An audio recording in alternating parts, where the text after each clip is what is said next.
So what happens is 5% of our lives, or your daily life, you live reaching after those wishes, wants, dreams, and desires. So you can write them down all you want to. You can get your little sticky notes and put them on your windshield of your car. You can put them on the mirror in your bathroom. You can even wake up and have it speaking back to you. But what happens is, if in fact you don't reprogram your subconscious mind with your wishes, wants, dreams, and desires, you're going to seamlessly slip into who you really are. Who am I? I'm glad that you asked. Who you are is a sum total of your life's events. Who you are, 70% of who you are, if in fact we have not reprogrammed our subconscious, Anthony, come from a limiting, self-sabotaging, and disempowering place. So what we've been learning over the last couple of weeks is how we are to reprogram our subconscious mind. We do it sometimes subliminally. Sometimes we're able to do it by way of meditation. Sometimes we're able to do it by way of repetition. And other times we found out that there are some super learning techniques that we could practice to get our subconscious mind reprogrammed so we live out our wishes, wants, dreams, and desires. Are you still with me? So we reprogrammed our subconscious mind with our wishes, wants, dreams, and desires. We had a vision of what it is we want. We were able to paint the picture of what it is we want, how we wanted our mate to act towards us. We were able to paint the picture of what the house is supposed to look like, what the car is supposed to look like, what my entrepreneurial success looks like, the pinnacle of me and my business and me operating in the full functionality of my business. We were able to paint that picture. And then the Lord touched me last week. He said, Dr. Taylor, because that's what he calls me now. He said, Dr. Taylor, unfortunately, what you have done is you have not sold them or given them a complete picture of how it is that they are going to attain their success. Because if they don't carry a level of intelligence to handle and manage that success, then they will not ascertain or attain to said success. And a light bulb went off. And I said, the intelligence? Well, that's in my book. It's time for me to introduce them to the intelligence stratum. And so here is what we're going to be talking about today and going a little further into on today, and that is the intelligence stratum. You have to carry a level of intelligence in order for you to handle what it is that you want. God would never allow anything to come into your life that you can't handle. Let me talk about relationships for a minute. Have you ever prayed to God and then for a mate and got into a relationship? And you believe that the relationship you got into was an answer from God. And then the relationship went haywire. Was it an answer from God? Or what were you drawing into your existence that we call God blessing us? We got to be careful what we place on God, because you run the risk of losing faith in God and finding out that it is you who are in control of what it is that's coming in and out of your life. God blessed me with $1 million. The people who hit the lottery and got multi-millions of dollars, some of them had faith. Some of them truly believed that God blessed them with it. But what happened? What is the statistic of the people who hit the lottery becoming broke again? Oh, I got your attention now. It's like 90% of the people who hit the lottery, Anthony, you can look them up years after and they'll be absolutely broke. Why? Because they didn't carry the intelligence to handle the very thing that they wanted. They wanted the multi-millions of dollars because they went and played the lottery. Y'all still with me? They hit the lottery, got the money, but they didn't carry the intelligence to handle the money. And so they lost the money. Stay with me now. So was it God who blessed them with something that they weren't able to handle? Was it God who blessed you with a mate that once that mate left you, they were able to have a blissful and wonderful relationship with someone else? And all you could find was the nerve to tell them how horrible he was to me. Are you still with me? You don't get out of life what you want. You get out of life who you are. You're getting out of life a reflection of who you are. The frequency that you're sending out is drawing in who you are. And if, in fact, you want greater things out of life, you have to carry a level of intelligence to be able to handle those things. The intelligence stratum. In order to begin, you must establish the intelligence of your dream. What is the intelligence of the dream that I have? The intelligence of the dream? You mean you got to be smart to have a dream? No. You can dream as big as you want to, but you got to be able to identify the intelligence that goes along with that dream. You can't think that you're going to be married to a pastor or a man of God and you not even know anything about the Bible. You have to carry the level of intelligence to be able to engage the man. Are you still with me? You can't think that you're going to have multi-millions of dollars and you don't carry the intelligence to manage money. You're going to lose it, even if I gave it to you. And so here we are, standing in this place, praying to God for something that will never come your way. Because God, in the beauty of his holiness and the perfected state of who he is, don't work like that. He's not trying to teach you some great lesson and send you something in order to frustrate you, to get you then to turn around and learn the lesson. He doesn't do it like that. He doesn't work like that. We're putting so many things on God that have nothing to do with him. There's a story about the devil. And so there was a testimony service, and everybody kept coming up at the service, taking the microphone and telling what the devil had done to them.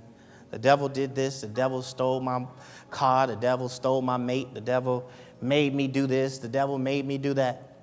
And there was a man sitting on the front row, bawling in tears, crying and just going through a thing. The pastor called him up and said, "Brother, what's wrong with you?" He said, "I'm the devil and I ain't done nothing to these people." Could that be the case with respect to God? While we're blaming God, how do you make decisions? As we talked about Joshua 1:8, the law of thoughts and harvest. This book of the law shall not depart out of thy mouth, but you shall meditate on it day and night, that you should observe to do all that is written in it. And then, Anthony, you're going to make your own way prosperous. You're going to have deal wisely or make good decisions and have good success. See, there's a process. And what we've been teaching in church over the past years is we're putting the responsibility on God instead of understanding that there was a Godward part that he finished. On the seventh day, Uncle Tony, he rested. Jesus on the cross said, "It is finished." What do you think he was talking about? I have now granted them access without any hindrance into the kingdom mentality mindset. The kingdom of heaven is at hand. It is now. What was the kingdom of heaven? Upon his shoulders shall be a new governmental system. Are y'all still with me? Jesus carried this into the earth realm. So we're stopping at the door and we're worshiping Jesus instead of understanding the access that he has given us into our own greatness, into the discovery of self-power.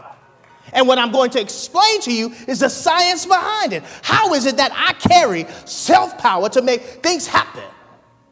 There's a frequency that emanates from you. It's your light in your dream. When the light bulb comes on, it takes on an energy of itself. That energy, Uncle Tony, carries a frequency, and it expands the entire globe. Ooh, I didn't say something. That frequency, that your light, your energy, your dream, your wish, want, and desire, when you have it, it takes on an energy, and that frequency expands the entire globe. How do you respond to the things that are in front of you? You've got to get this so on the inside of you and rooted on the inside of you. I wrote about something in the book that literally dealt with how it is that we put ourselves in a position to already forgive the people who are going to offend us. Some of us can't even forgive the people who have offended us, let alone have a sense that I know that greatness is going to draw haters. Greatness is going to draw people who are going to be envious. And those envious people are going to attempt to do things to me. And I already stand in a position that I'm forgiving everybody that's going to try to take me down. Do not be conformed to this world, fashioned after its external superficial customs, but be ye transformed by the entire renewal of your mind. You've got to renew your mind to the place that handles what it is you want. Otherwise, you're not going to get it. If you want to walk and live by faith, you first must become an innovative person or tap into what it means to be innovative. Because in order for you to please God, in order for faith to be the substance of things hoped for and the evidence of things not seen, you've got to have the mindset to live your future in your present. I know some of y'all don't like this type of teaching. Watch this. The clairvoyant constructive person, when they see something new, they begin to develop new ideas almost immediately. Does this sound like something that you've ever done? Now, let me ask you this, because I know what happened. I know at lower levels of intelligence, you have now said that I noticed that there are people around me who reside at those lower levels of intelligence. And most of the people I know are advanced at church folk. Nobody in this room, but I'm just speaking to others as well. Most of the people I know are church folk. So what does that say about me? I am waiting on God to do something. Now, either he's a charlatan and a heretic, or he's tapped into something that I may want to wrap my mind around. I'm going to say that again, because some people call it what I'm saying, just that. Don't wait on God. What do you mean? I've been waiting on God all my life. My grandmama waited on the Lord. My great-grandmama waited on the Lord. My great-great-grandmother, who was a slave, waited on God. Sound familiar? So who are those slaves who ended up in the north and having businesses? Who are those slaves who went to Oklahoma and built the, what's it called? The Black Wall Street? Who were those slaves? I'm going to challenge you right there. I'm going to get all in your face right there. What was the difference between the slaves who went to Oklahoma, built Black Wall Street? What was the difference between the slaves that went to the north and built businesses and the slaves who stayed on the plantation waiting on God? It was their intelligence. Where did they get the level of intelligence that they had? And I'm about to mess with you. By way of their upbringing. What did their upbringing say? It said, give that real sharp Negro that speaks a little better than the rest, that they follow him when he goes someplace. Give him the Bible. He can't read it. And tell him that it says that slaves ought to obey their masters. Tell that little sharp Negro to go out there and tell those slaves that they should wait on the Lord. I know what it says, but master, don't it say wait upon the Lord? No. They can't read. And when they do read, make sure we put on the Lord and not upon the Lord. Because if they're continually waiting on God, they'll never find out that they have power within themselves to be free. How could a slave live free and be free at the same time?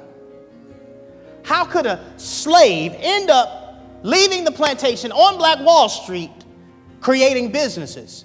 Because he lived his future in his present. And then some of them were clairvoyant constructive and begin to construct the escape plan at the same time. Religion offers control. And the advanced people who are church folk waiting on God have eaten the fruit of religion. They're not bad people. They just don't know. And Hosea 4:6 says, my people are destroyed or perish because of lack of knowledge.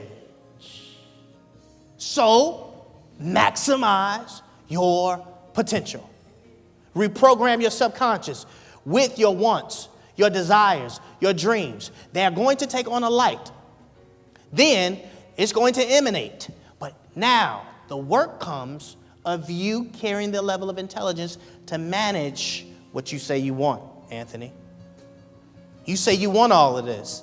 Well, it's time to start thinking another way. It's time for you to be transformed by renewing your mind so you may prove to yourself what is the good, acceptable, and perfect will of the Most High God.